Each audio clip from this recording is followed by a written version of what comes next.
Il était un homme malheureux comme les pierres qui affleurent au moment de l'étiage sur notre rivière. Il avait la redoutable réputation d'être le plus malhabile des pêcheurs du pays. Le pauvre Boudmoum avait beau s'escrimer, jamais il ne sortait la moindre prise.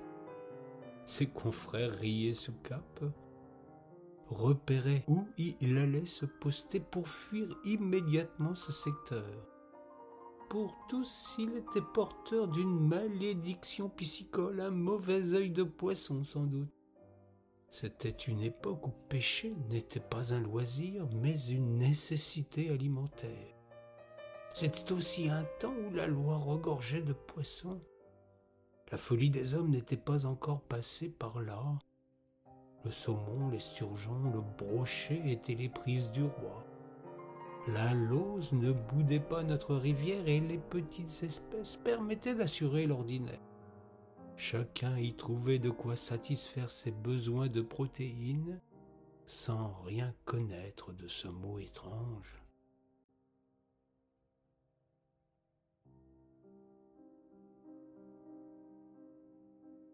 Alors, l'éternel pêcheur Bredouille non seulement était moqué, mais également montré du doigt. La moindre différence vous met en marge de la communauté. La chose n'est ni nouvelle, ni prête de s'estomper. Cette étrangeté faisait de lui un paria, un être qu'il fallait éviter. Sans proches, sans amis, il était désespérément seul. Pire encore, nulle demoiselle n'aura envisagé de marier sa destinée à ce porte-poisse, ce pestiféré de la rivière. Il se morfondait à la lisière du village, refusant d'accepter cet ostracisme qui pesait sur lui. Il multiplia les expériences pour briser la malédiction mystérieuse qui était sienne.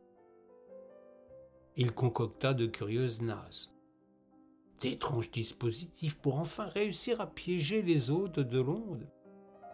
Rien n'y faisait jamais. Il relevait des engins désespérément vides. Et pour ajouter à son déshonneur, il se trouvait toujours un gamin tapi dans un fourré pour observer le relevage et porter bien vite la nouvelle.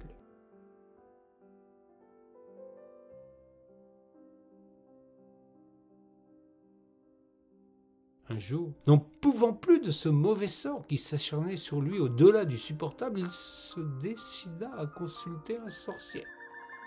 Il n'était pas rare à l'époque que les gens d'ici aillent quémander les services d'un jeteux de sort, d'un bouteux ou d'un barreur de feu. Ces personnages mystérieux avaient plus d'un tour dans leur besace et étaient capables des pires diableries.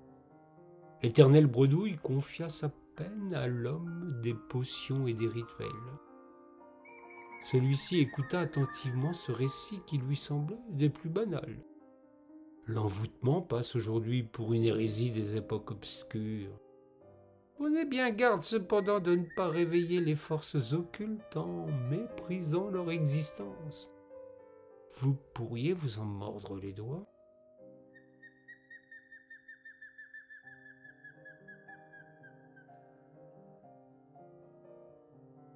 Le pêcheur stérile avait frappé à la bonne adresse. L'homme avait commerce avec Lucifer. Il savait quoi faire.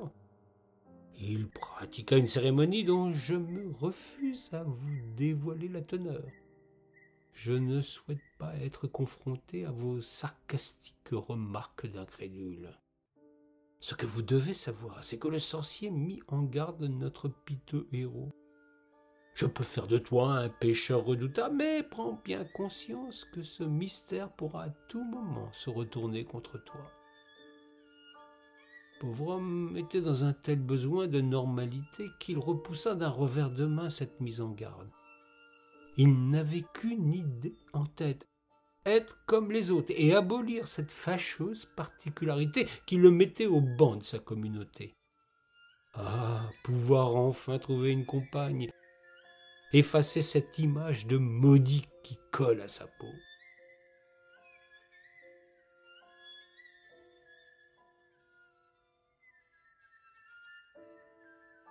Le sorcier lui fit boire une tisane au goût amer. La potion était si mauvaise qu'il en eut des hauts le cœur. Puis, étrangement, rien ne se passa. Et l'homme rentra chez lui avec le sentiment d'avoir été floué. Le sorcier voyait bien que son pouvoir était remis en cause et il s'en moquait. Lui était certain de son fait. Le pêcheur impuissant se réveilla comme les autres jours. Rien n'avait changé en lui. Il se dit qu'en allant le matin même en bord de Loire, il allait pouvoir constater si le miracle avait lieu. Il s'équipa et partit à cette heure magnifique où la brume flotte à la surface de l'onde. Le soleil pointait timidement au-dessus de ce rideau délicat. Il s'installa dans un lieu isolé. En effet, il avait pris l'habitude de fuir les regards et les curiosités mal placées. Bien lui en prit, car il se passa alors quelque chose d'incroyable qui l'aurait condamné à coup sûr au bûcher.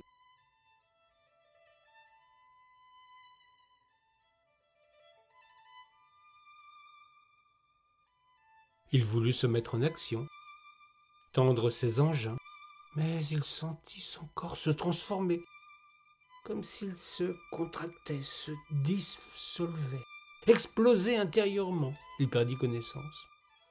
Quand il retrouva ses esprits, il survolait la rivière. Il planait si haut qu'il n'en croyait pas ses yeux. Que se passait-il?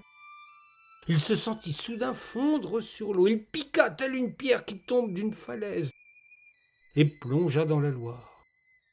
Il en ressortit avec un beau brochet entre ses serres. Il était devenu un grand oiseau pêcheur, un magnifique rapace piscivore que nul n'avait jamais observé chez nous. En quelques voyages, il avait rempli sa besace. Le charme pouvant se briser, une nouvelle explosion se fit en lui, et il retrouva son aspect humain. Il rentra fier comme Artaban, voulant montrer à qui voulait bien y prêter attention sa pêche miraculeuse.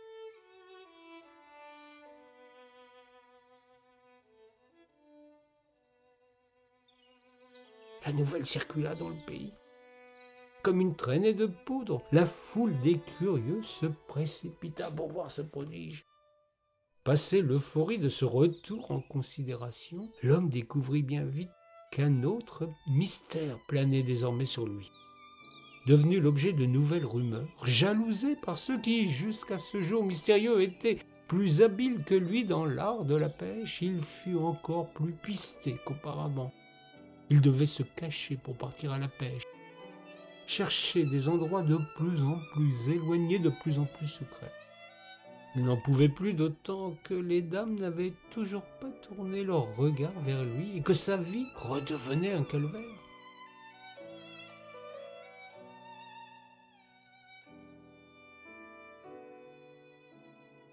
Il fit appel à nouveau au sorcier.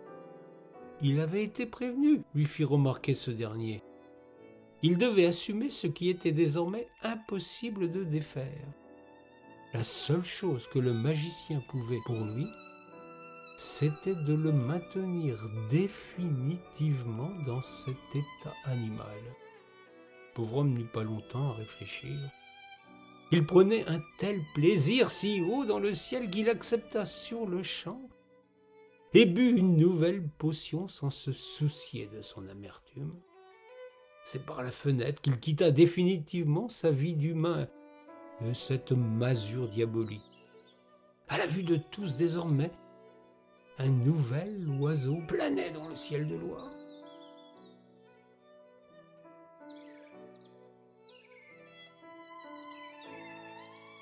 La chose aurait pu en rester là, mais le sorcier était un homme négligent et bien peu ordonné. En suivant des yeux le départ de ce bel oiseau, il s'était penché par la fenêtre pour observer son œuvre. Il y avait laissé sa fiole. Une vagabonde passa par là, une pauvrère sans âge que la vie avait maltraitée. La pauvrette allait par les chemins quémander ou volait sa pitance. Elle vit cette bouteille étrange, elle avait grand soif et but ce breuvage si amer.